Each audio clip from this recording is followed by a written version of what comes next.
as we've said many times on the show, as much as we talk about electric vehicles and batteries, the problem is a lot of the batteries still are charged from fossil fuels.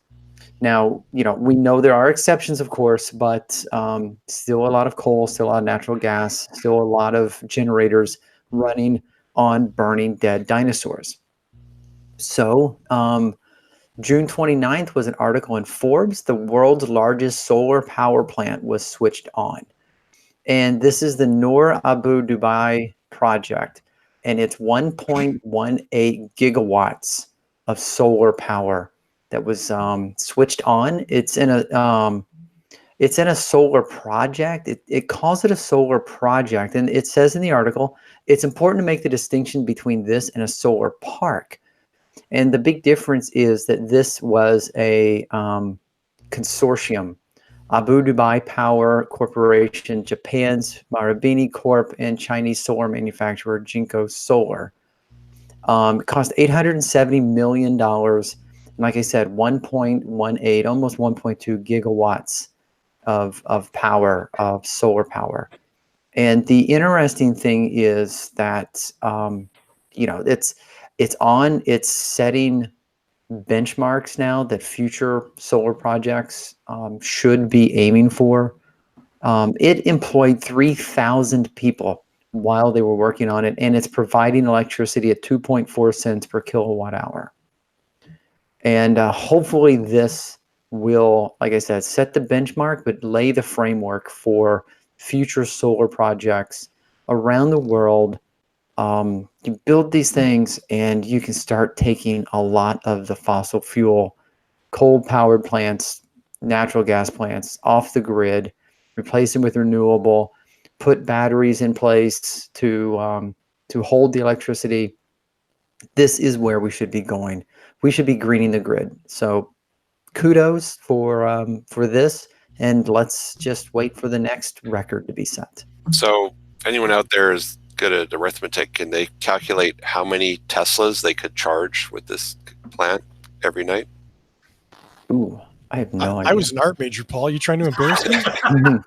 I'm going with 3. Anybody in the chat room got a calculator handy? 1.17 megawatts? Gigawatts. No, it's almost one. Well, I converted. Yeah, 1.17 gigawatts. It's 1,177 megawatts. Wow. I saw this article and I said they missed a huge opportunity. It's all fine and dandy that they come up with this large solar plant, but they were so close to 1.21 gigawatts, and they could have called it the Back to the Future solar plant, but they missed it. And they had the land you could see in that photo. They could have easily done it. Why? How did they miss that? That's the first thing I thought of when I saw the number 1.18 gigawatts. Mm-hmm. You're 0.03 short. That would be phase 2. There you go. Yeah. It's interesting that one of the largest energy exporting countries in the world is spending a ton of money, cash, to build this. Mm-hmm. Wonder what that means. Yeah, there's a couple of things there. One, that because the oil's going to go away. Yeah, one is that they know the oil is going to dry up eventually. The other is that a good drug dealer doesn't consume his own product. No, thank you. That was the metaphor I was to export the product. Yes. Yes. So yeah. if I did the math right, 117,700. That's it? P100. You say 117,000 what? 700 P100Ds. Nice. Yes. So a little more than last quarter. That's basically the Abu Dhabi of police force. Right. So they pointed out the difference between a solar park and a this development. So is that like the difference? Huh?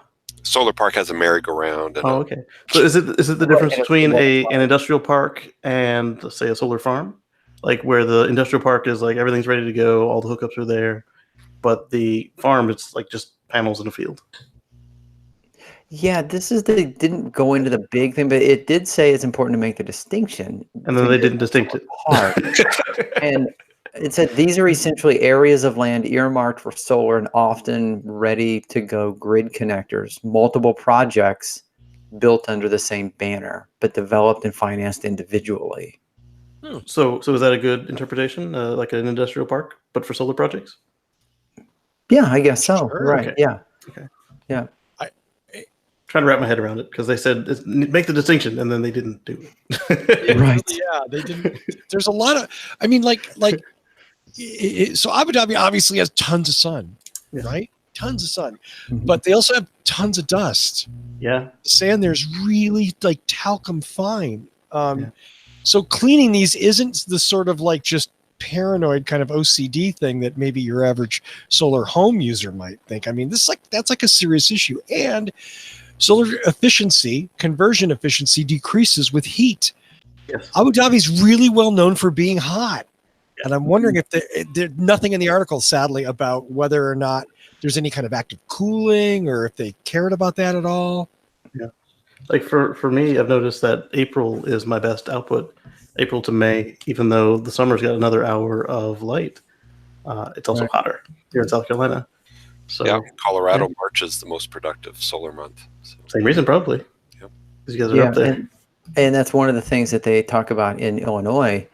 You know, everyone thinks, well, it's so far north and, you know, it doesn't get a lot of sun. It gets this, but it also doesn't usually get as hot.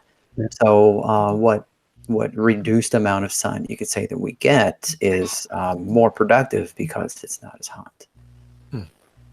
And I'm searching other articles to see if there's any mention of cooling. I did too, or yeah. I'm even looking to see if it's near the water that maybe they would have some sort of underground, you know, pumped water. I don't see that. Right. Well, do you lose enough to make it worth plumbing it? Well, and that's right. Then all of a sudden there's an energy cost to generating the energy, and it gets Right. you know. I mean, if you only lose 1%, but it's going to cost you 5% to cool it, then there's your answer. Right. Well, they built a cold fire power plant next to it to run the pumps, the solar panels. See, it all works out. But that That's just takes away from beautiful. the story. The smoke obscures the sun, but otherwise it's okay.